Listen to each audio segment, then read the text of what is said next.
Bene data bakundwa b'umwami Yesu Kristo, mwese abakurikira izi nyigisho tubahaye ikaze mu biganiro bya Saveur Divine.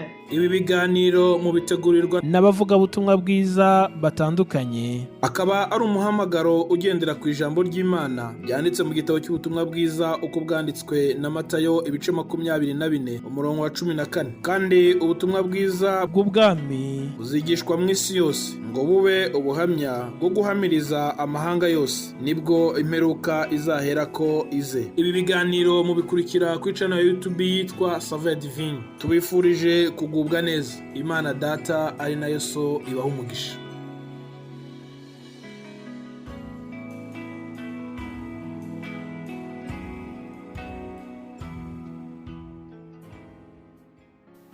Yesu nashimwe bakundwa nshuti mukurikira ibi biganiro byacu bya Saveur Divine.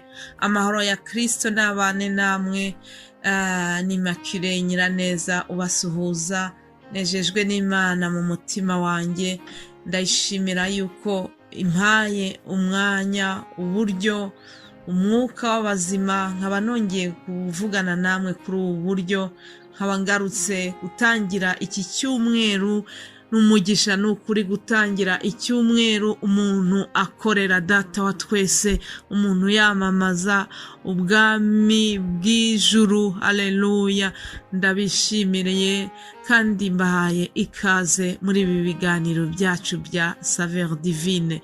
Ndizera yuko uri amahoro wowe unkurikiye, ndizera yuko wagize ibihe byiza by'akaruhuko muri iyi weekend nziza. Nkomeje gushima Imana ku bwanyu mwese, mwebwe abakurikira bino biganiro byacu, abadushyigikira, abadukomeza mu buryo ubu n'ubu, abishimira ijambo ry'Imana tubagezaho, abarisangiza abandi kugira ngo twese hamwe dukomeze twamamaze inkuru nziza y'agakiza, inkuru nziza y'ubwami bw'ijuru, kandi twese dukomeze dufashwe n'amagambo y'Imana. Aya magambo n'ubuzima, aya magambo n'ukuri, twese tugomba kuyabika mu mitima yacu. Rero ndagira ngo dutangire icyumweru cyacu ndetse n'iki kiganiro dusoma amagambo meza tubona muri Zaburi 125. Ndasoma imirongo 2 ya mbere. Handitse ngo, abiringiye Uwiteka bameze nk'umusozi wa Siyoni utabasha kunyeganyezwa, ngo ahubwo uhora uhamye iteka ryose. Nk'uko imisozi igose Yerusalemu, niko Uwiteka agota abantu be, uhereye none ukageza iteka ryose. Haleluya! Abiringiye Uwiteka. Nshuti yanjye wowe uri kunyumva, mbese wiringiye Uwiteka? Hari abiringira amafaranga menshi bafite, hari abiringira bene wabo bashobora kubafasha, hari abiringiye abana babo bashobora kubatabara mu bihe ibi n'ibi, hari abiringiye ibyerekeranye n'akazi keza bafite. Hari byinshi abantu bashobora kwishingikirizaho bakabyiringira, ariko ijambo rirambwiye ngo abiringiye Uwiteka bo, haleluya, basumba abo bose, bameze nk'umusozi wa Siyoni utabasha kunyeganyezwa. Haleluya! Niba wiringiye Uwiteka, nta kihungabanya cyose kizakunyeganyeza. Ndakwifuriza kugira ngo wiringire Uwiteka, uhore ushikamye iteka ryose, nk'uko iri jambo bitubwiye. Jambo riratubwiye ngo nk'uko imisozi igose Yerusalemu, niko Uwiteka agota abantu be, uhereye none ukageza iteka ryose. Ndakwifuriza kugira ngo Uwiteka akugote uhereye kuri uyu munsi wa mbere ukageza iki cyumweru cyose. Uwiteka abane nawe, akugirire neza, maze nawe uzamuhimbaze. Imana ishimwe. Amagambo meza yo muri Zaburi numvise amfashije muri iki gitondo, nifuza kuyasangira nawe. Hanyuma hari ayandi magambo meza nanone yo muri iyi Zaburi ikurikiyeho. ni ukuri ni byiza yuko dufata akamenyero ko kujya dusoma zino zaburi zirimo imbaraga. Ndabifuriza kugira ngo ni ukuri mugire inyota yo gusoma ijambo ry'Imana, mugire inyota yo gusoma kenshi zino zaburi. Ni ubuzima, ni amagambo atera imbaraga, ni nka za vitamini umubiri ukenera kugira ngo ubeho neza. Zaburi 126 30 ibanza haranditswe ngo ubwo Uwiteka yagaruraga abajyanyweho iminyago b'i Siyoni twari tumeze nk'abarota, ngo icyo gihe akanwa kacu kari kuzuye ibitwenge n'indimi zacu zari zuzuye indirimbo. Icyo gihe bavugiraga mu mahanga bati Uwiteka yabakoreye ibikomeye, Uwiteka yadukoreye ibikomeye, natwe turishimye. Haleluya. Nshuti yanjye wowe uri gukurikira, ndakwifuriza kugira ngo Uwiteka akuzuze ibitwenge. Ubu ni ubuhamya Abisirayeli batanze ngo igihe bari bamaze kuva muri Egiputa, Imana imaze kubavanayo bavanye mu buretwa, byari bibateye umunezero mwinshi cyane. Hari igihe ugira ikintu cyiza kikubayeho ukagira ngo uri kurota, ukibaza uti se nibyo cyangwa ndarota. Nabo niko byabagendekeye, ngo akanwa kabo kuzuye ibitwenge n'indimi zabo zuzura indirimbo. Hanyuma baravuga ngo Uwiteka yadukoreye ibikomeye, natwe turishimye. Haleluya. Mbese hari ibikomeye Uwiteka yagukoreye? Ndakwifuriza kugira ngo nukuri usubize amaso inyuma, bya bindi yaba yaragukoreye, bya bindi byose Satani ashaka kukwibagiza, wongere ubisubiremo, ushimire Imana. Hanyuma nugira uwo muco mwiza wo kwibuka ibyo Uwiteka yagukoreye, azagukorera n'ibindi. Azaza akunezeza, kuzuza ibitwenge, maze aguhe n'indirimbo nshya mu kanwa kawe. Haleluya. Imana ishimwe cyane kubw'aya magambo meza tumaze kumva.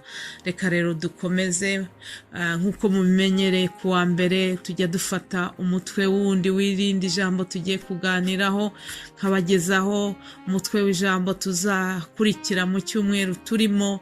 Hanyuma mu minsi ishize twamaze igihe tubabwira ibyo kuzuka kwa Yesu.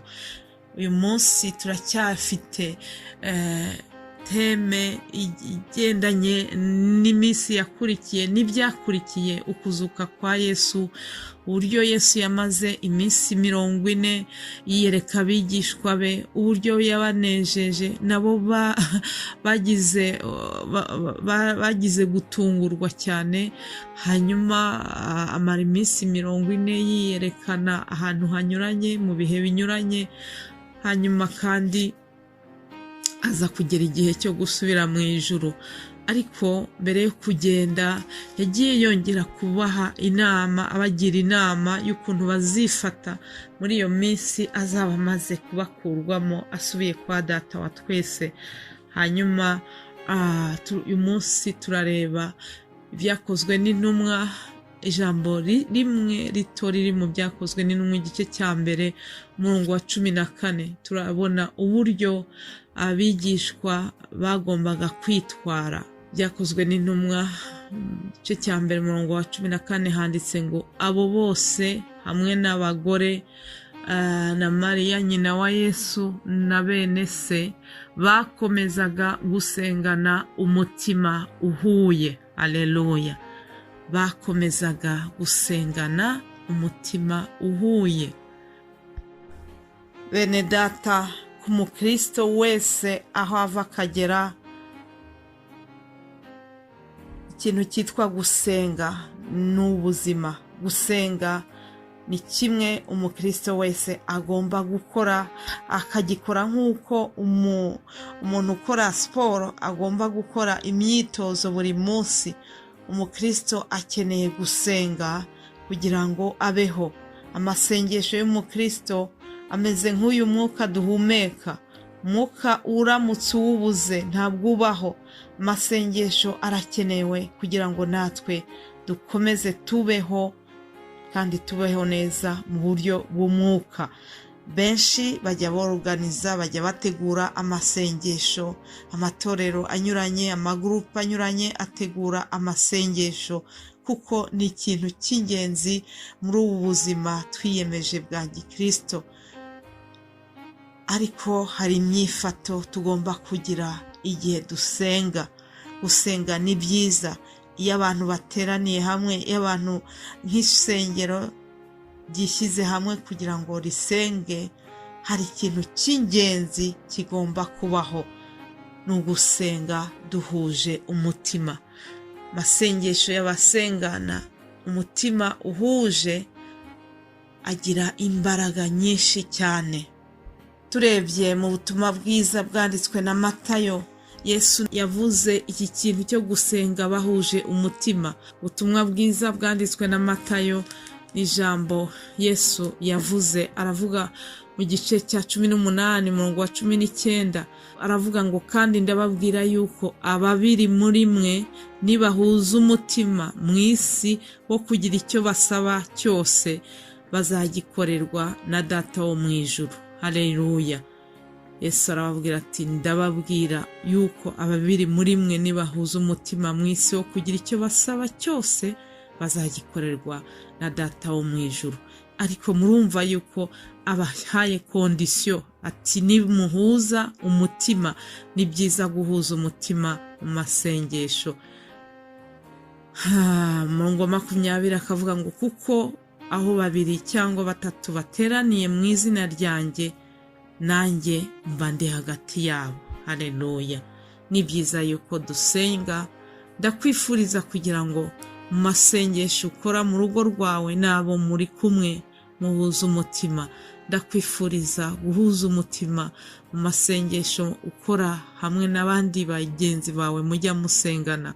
Ndifuza kugira ngo duhuze umutima mu masengesho yatwe nk'abavuga butumwa ba Saveur Divine. Nukuri guhuza umutima ni ikintu cy'ingenzi. Yesu nawe yabwiye abigishwa be ngo basenge bahuje umutima. Mubifurije rero kugira ngo Uwiteka akomeze abaganirize, muzaryoherwe, muzafashwe n'izi nyigisho tuzabagezaho mu iki cyumweru. Ni mu izina rya Yesu mbasangije aya magambo, bifurije umunsi mwiza. Amen.